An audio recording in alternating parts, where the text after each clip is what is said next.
Hey, yo, Algebrainiacs. We're back with the Johnson-Kendall video hour. But it's not an hour. Oh, yeah. That's cool. All right, we're going to finish up section 2.4 today, more linear models. We're going to talk about the standard form a little bit. We did already, where the x and the y are on the left side and the regular numbers are on the right side. And it's all whole numbers. So we need to actually find them and graph them. Last time we only found them. This time we're going to graph them as well. So the first one you do, you find the x-intercept by putting 0 in for y. So 4x minus 3 times 0 equals 12.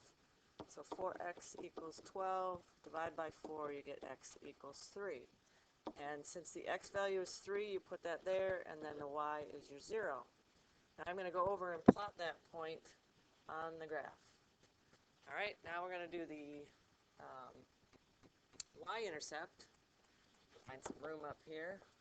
Writing a little too big. I'm going to put 0 in for x. 0 plus 3y. Actually, that's minus. Where's my eraser? There we go. Oopsie, I don't have purple anymore. I'm really messing it up here, but have patience. So 4, 0 minus 3y equals 12. I'm going to divide by negative 3. So I get y equals negative 4. So the point then would be 0, negative 4. Go down, put that there, and voila, we have our x and y intercepts. And then it says to connect the dots. So we just draw a nice, beautiful line through there. And remember to put the arrows on to show it is a line and not just a line segment. All right, now, if you don't like that method of graphing, you might still have to find the intercepts, but if you want to graph, you can always get it into y equals mx plus b form. So if I go back up here to this equation and I isolate the y, I'm going to subtract 4x. Let me write this down first. Subtract 4x from both sides, and remember we want to put the x part first because that's our mx plus b. Then we divide by negative 3, and then I have y equals negative 4/3 x plus, actually, minus 4. So to graph this, you put that first, which we already have right here, and then I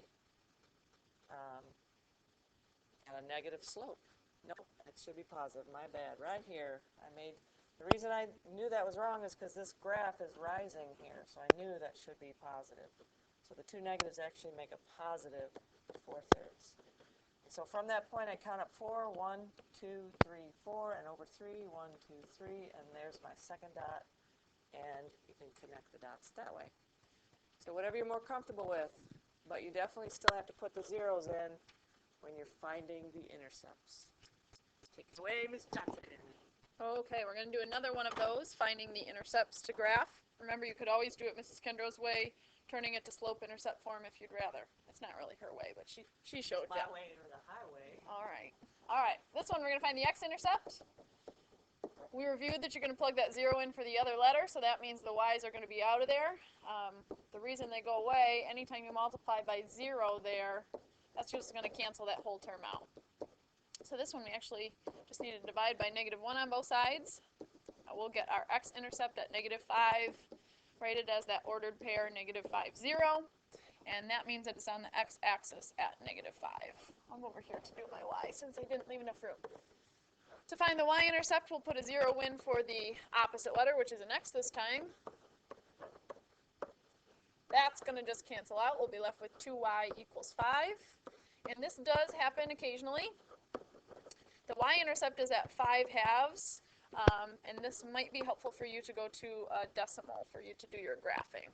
When you write it as your point, this time it's going to go for the y value. So 2.5 is the y-intercept, and it's positive. So halfway between 2 and 3 for our graph.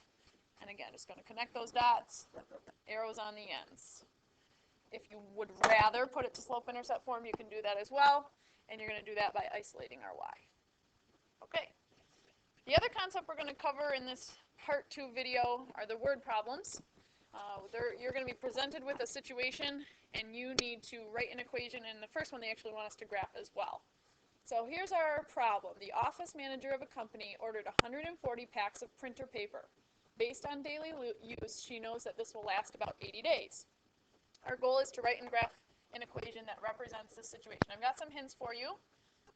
First thing we want to do is identify the variables. So what x represents in this situation and what y represents. And then in the red there I put y always depends on the x. So the two things that are changing here, and a hint you can kind of look for are the units on the numbers. We've got days that are happening, days that have passed, and we're also talking about the packs of the printer paper. So you need to think about what depends on what. And the number of printer paper packages that we have will depend on the time. Another hint for you is that if you ever have time, time is almost always your x variable. So our x is going to represent the days passed, and therefore y would be the number of packages of paper. Having some board issues. There we go, we're back. All right, that was our first thing. Next, we want to come up with two ordered pairs from the given information. And this is difficult. We need to look at the x and the y values that they give us.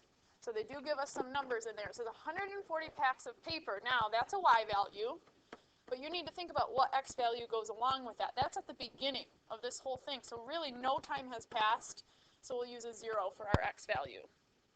The next number that they give us is 80 days.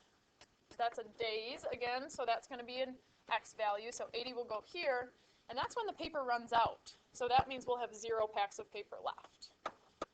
So we came up with our 2 points. Next, we want to write a linear equation. So here we are on our third step here. We want to use those points to find the slope. So think back to a couple videos ago. To do that, we take the y's and subtract. So I'm going to start with my 140. 140, then I'm going to subtract my other y value over. Since I started with 140, I got to start with my 0. Subtract the 80.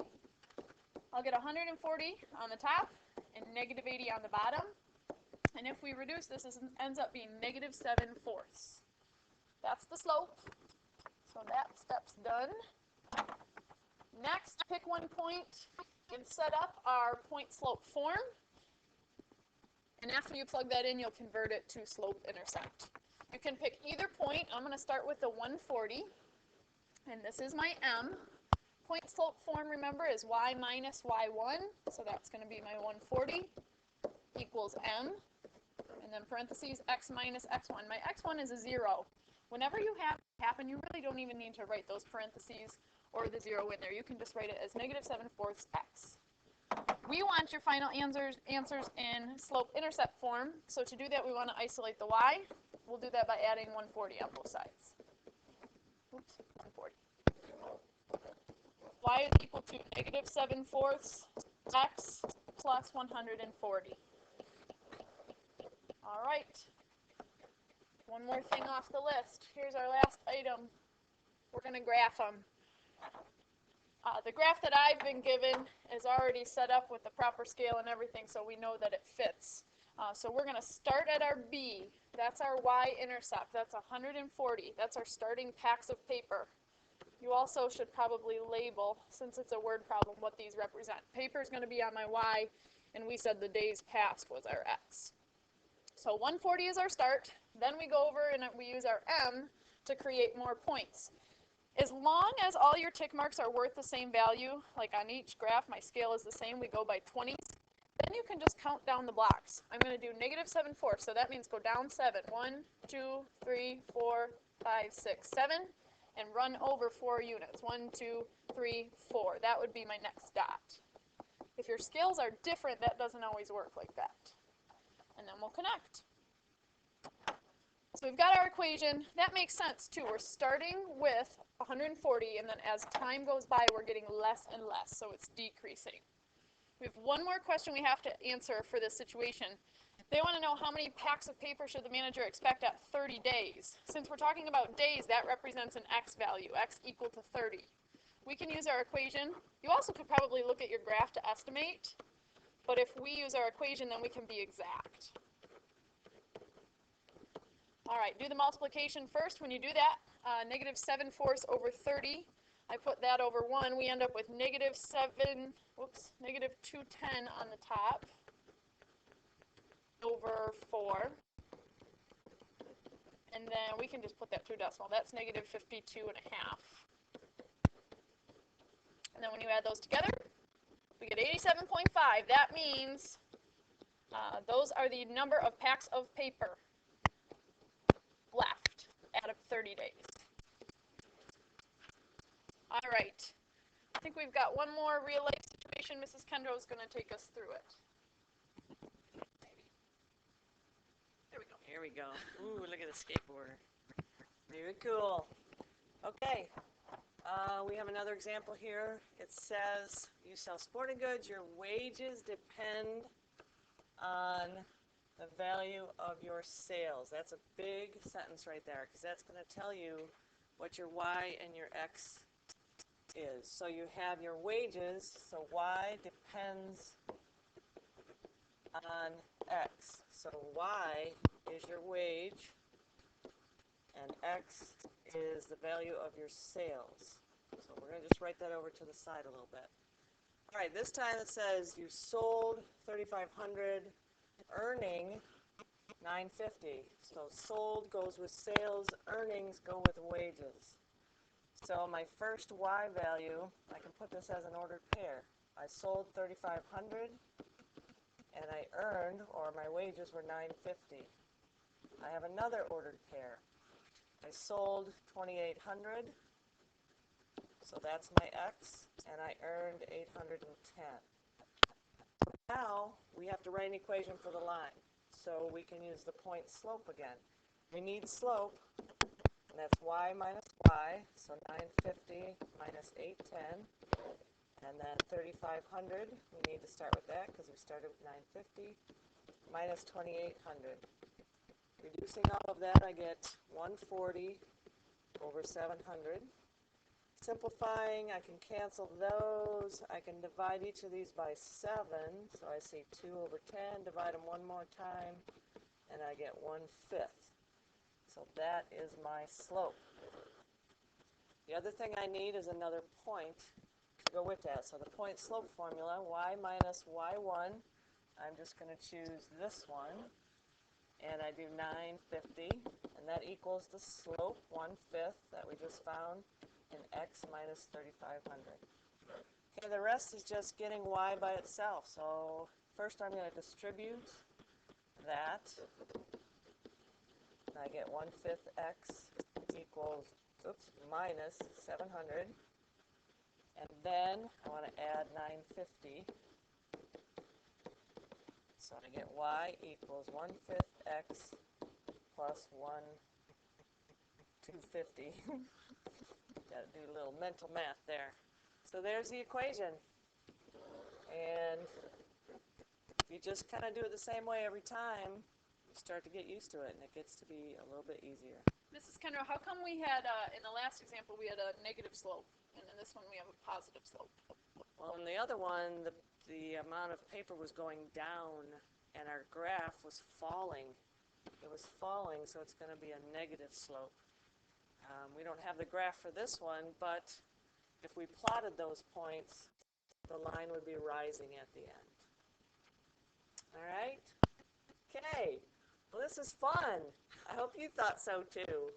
And hey, look at this guy. He's flying. You have a good day. See you later. See you in class. Bye-bye.